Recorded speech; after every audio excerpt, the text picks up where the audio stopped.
1785-1795, France. For this project, I chose to talk about the inequality within the society that existed before the French Revolution started and how it changed throughout the years.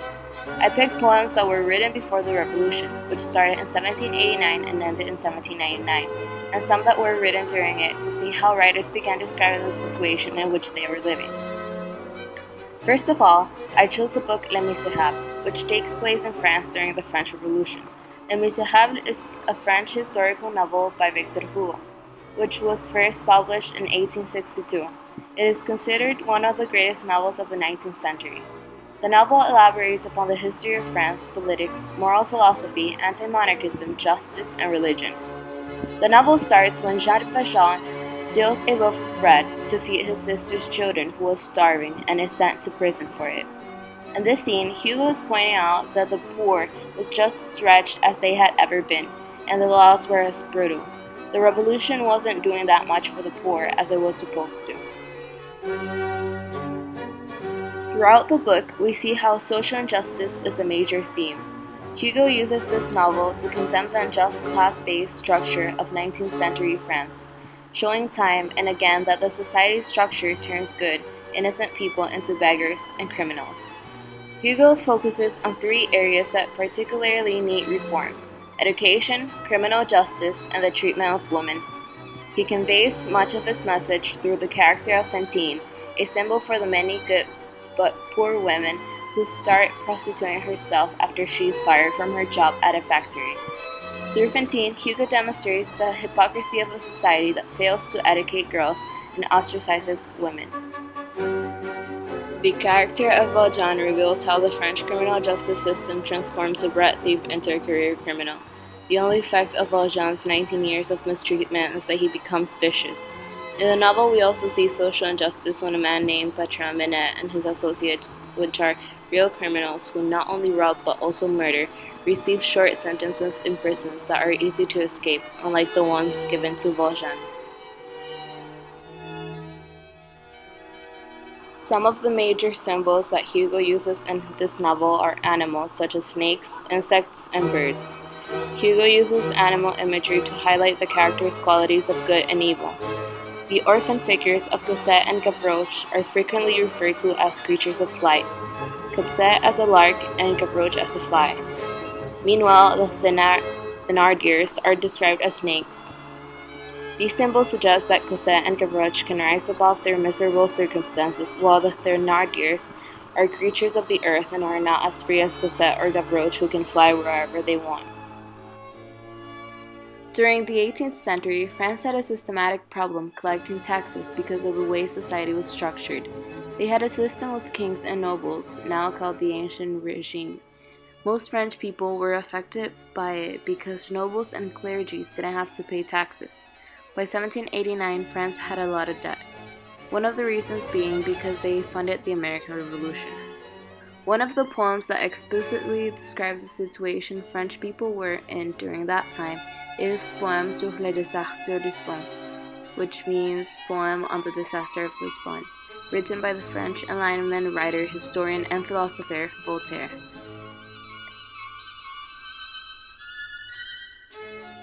Here is an excerpt from the poem. Ce débris, ce lambeau, ce centre malheureux, ces femmes, ces enfants ne sur l'autre entassés, sous ces mains rompues, ces membres dispersés, sont mille infortunés que la terre dévorait, qui, sanglants, déchirés et palpitant encore, enterrés sous leur toit, terminant sans sécure, dans l'horreur de tourment leur lamentable jour, au cri demi-formé de leur voix expirant, au spectacle effrayant de leurs cendres fumant. In this poem, there are certain characteristics of the neoclassical lyric poetry present, such as the use of adjectives that describe the wretched, the use of apostrophes, as well as the use of hyperboles. In this poem, there is an evocation of horror. There are a lot of demonstrative adjectives present in this poem, such as the word these, in line 6, where it says, "This debris, these shreds, these unhappy ashes." In this poem, we can see that in line 7, the author mentions women and children piled on one another to emphasize the existing misery. In addition, the author uses words like unfortunate, bloody torn, lamentable, and buried to demonstrate horror or misery. Another famous French poem is Contre le Roi, which translates against the kings, written by Sander Pitofi. In this poem, Pitofi clearly demonstrates that he's against the French system. Here is an excerpt of the poem. Voici la royauté, voici qui sont les rois. Ces gens sont assis là, et la tête leur tourne. Ils ont l'absurde vanité de croire qu'ils régnent là par la grâce de Dieu. Mais vous vivez dans l'illusion, bon roi. Vous n'êtes pas nos maîtres, vous êtes nos poupées. Le monde est devenu majeur, et l'homme ne veut plus s'amuser avec ce jouet d'enfant. Descendez, roi, de vos fautiles de pourpre. Arrachez la couronne de vos têtes, sinon nous viendrons vous l'ôter nous-mêmes. This poem was written before the French Revolution. We can see through it how people are rebelling against aristocrats and the unfair system. We can especially see it in a line that says, "Go down, kings, from your purple chairs, pull the crown off your head." This poem is different than the poems written during and after the French Revolution for one major reason. Prior to the French Revolution, poems in literature were typically written about and to aristocrats and clergy, and rarely for or about the working man, such as the previously mentioned poem, Poème sur le désastre de Lisbonne. However, when the rules of society began to shift resulting from the French Revolution, and with the emergence of Romantic writers, this changed. Romantic writers then had a huge impact on British literature. Romantic poets such as Wordsworth, Coleridge, Byron, and Shelley started to write works for and about the working man. They would write things that the common man could relate to. Romanticism continued to grow in reaction to the effects of the social transformation caused by the Revolution. There are many signs of these effects of the French Revolution in various pieces of Romantic literature.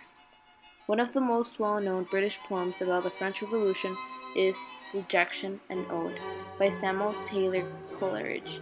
Here's an excerpt of the poem. For hope grew round me, like the tuning vine, and fruits and foliage, not my own, seemed mine. But now afflictions bow me down to earth, nor care I that they rob me of my mirth. But oh, each visitation suspends what nature gave me at my birth. With this poem, we can see the difference between the type of things Romantics would write about and what poets before the Revolution wrote about.